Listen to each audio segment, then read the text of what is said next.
नाशिक शहर police आयुक्तालयातील Satpur police Thane हद्दीत 19 जून रोजी रात्री 9:30 वाजेच्या दरम्यान जुन्या भांडणाची कुरापत काढून वाईट साईड शिवीगाळ करत वाद घालत जवळील बॅगमधून धारदार लोखंडी कोयत्याने फिर्यादीच्या डोक्यावर, हातावर, पोटावर, डोळ्याच्या बाजूस कोयत्याने गंभीर वार करून जीवे ठार मारण्याचा प्रयत्न केला व तेथून तो फरार झाला।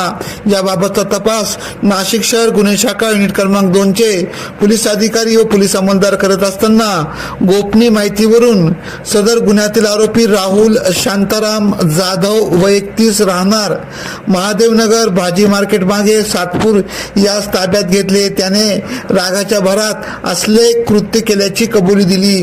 पुढील कारवाईसाठी सातपूर पोलीस स्टेशनच्या ताब्यात देण्यात आले।